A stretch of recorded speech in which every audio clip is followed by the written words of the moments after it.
The Q4 e-Tron is one of the latest additions to Audi's ever-growing stable of electric cars. Now what it aims to do is deliver the same kind of premium feel that everyone expects from Audi, but with of course that electrified powertrain that is so on trend at the moment.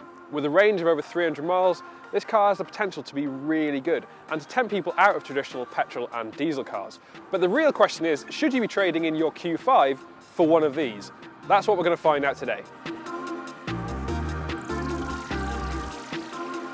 The Q4 e-Tron has some of those hallmark Audi styling touches that people, well, they're really used to by now. There's the uber-wide grille feeding into those slim headlights, while around the back it's got the full-width light bar, which is becoming a common touch on many EVs at the moment.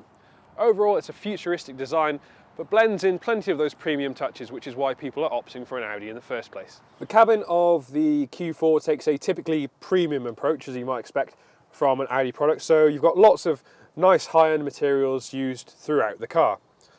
There is some piano black finisher here, which I'm not a huge fan of just because it collects dust and fingerprints and it just never looks quite right. But elsewhere we've got some really good touches. So we've got a sizable storage area underneath here, we've got some decent sized cup holders and a large area underneath the armrest too. So you're going to be able to get rid of all those things that usually clutter up your cabin. In terms of tech, we've got a large central screen, which is similar to that you might find on cars like the A3, the most recent A3. And then you've got Audi's digital dashboard ahead of you. So it feels nice and modern and up to date. But most importantly, there are some physical controls for the heating and ventilation, so you don't have to delve through the menus as you do on cars like the ID3, which shares much of its basis with the Q4. In terms of space, the Q4 does very well when you're sitting in the back. The seat is in my position and I'm just under 6 foot, and I've got plenty of knee room and plenty of leg room overall. And in fact, I've got loads of headroom as well. So if you are going to be driving with adults in the back quite frequently, you're not going to have a single trouble here in the Q4. Also, because of that electric powertrain, you haven't got a transmission tunnel to worry about, so the person sitting in the middle is going to have plenty of leg room too. In terms of features, we've got 2 USB-C charging ports and one 12-volt socket, and there are independent heating and ventilation controls for those sitting in the back here too. When it comes to boot space, the Q4 offers 520 litres as standard, and interestingly, that's less than you'll get from the Skoda Enyaq and the Volkswagen ID4. So if outright practicality is what you're after, then those would be the cars to opt for.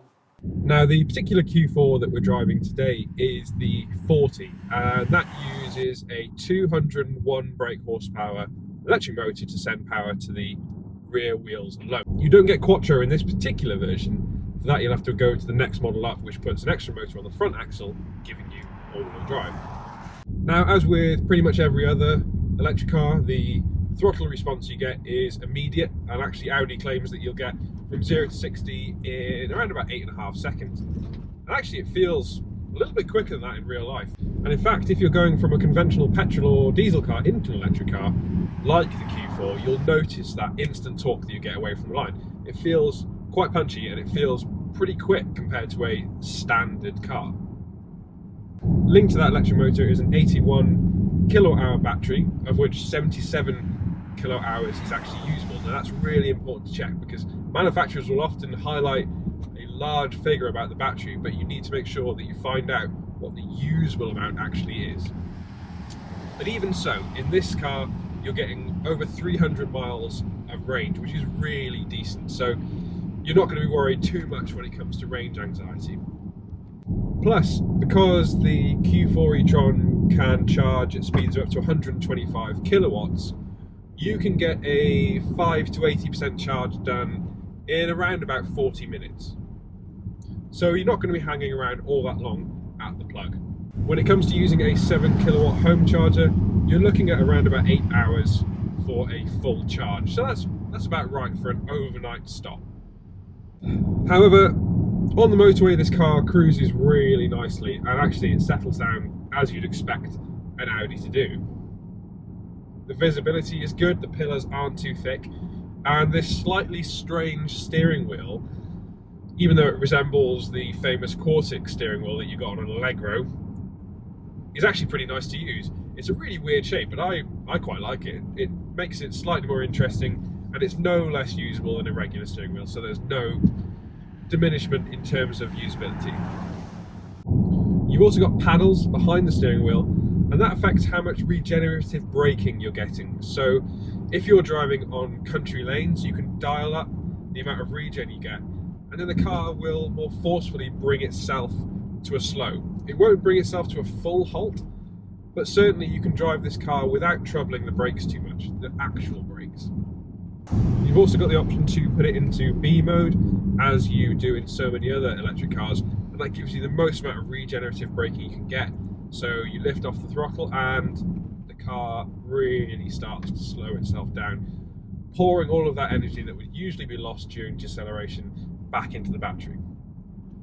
It's obviously not the setting you're going to want on the motorway. You actually want it to cruise and you want it to glide, but on slower roads and around twistier turns, it's definitely the mode to go for, because it will feed all of that energy back into the battery. It helps quite a bit. Now obviously the amount of range that you're getting from a car depends on the type of driving you're doing, so electric cars simply do not like sitting at motorway speeds for hours on end. That quickly punishes the battery. But even in those areas, the Q4 does remarkably well, and during my time with the car I've noticed the range pretty much accurately depleting to the amount of miles that it's doing. In some cars you notice that is way out of whack. Can you drive this car quickly should you want to? Well, yes you can. The pickup you get from that instant torque is quite addictive actually, and you get used to being able to just fire out of corners whenever you want to. Plus the relatively compact dimensions of the Q4 make it a great choice for those who are driving around town a lot, and it's certainly a lot easier to drive and to park and to live with in general than the full-size e-Tron, which feels like, well, quite a big bus really. Now in other electric cars, like the BMW iX3 that we looked at recently, there has been a certain amount of noise piped in to make the car feel a little bit more exciting when you are accelerating, but there's none of that here in the Q4. Press the accelerator and you just get wind noise. You get a little bit of background of that electric motor whistling away, but certainly there's no engineered sound, there's no crazy movie effects going on here. So that does make it relaxing, and it does make it very quiet. One of the biggest issues that electric cars face is because there's no powertrain noise, it does throw up any inadequacies in the overall refinement of the car. Here, we're getting a little bit of road noise. This is a very rough road that we're driving along today. And there's a touch of wind noise when travelling at higher speeds, but certainly, in most occasions, the Q4 is pretty hushed and pretty quiet. In terms of an addition to the Audi electric car range, the Q4 e-Tron makes a solid case for itself. It's definitely more usable on a day-to-day basis than the larger regular e-Tron, but its decent range means that you can take this much further afield than you would do with some of its key rivals. However, it's those key rivals from within the Volkswagen group, that's the Skoda Enyaq and the Volkswagen ID.4, that really make the Q4's job quite hard.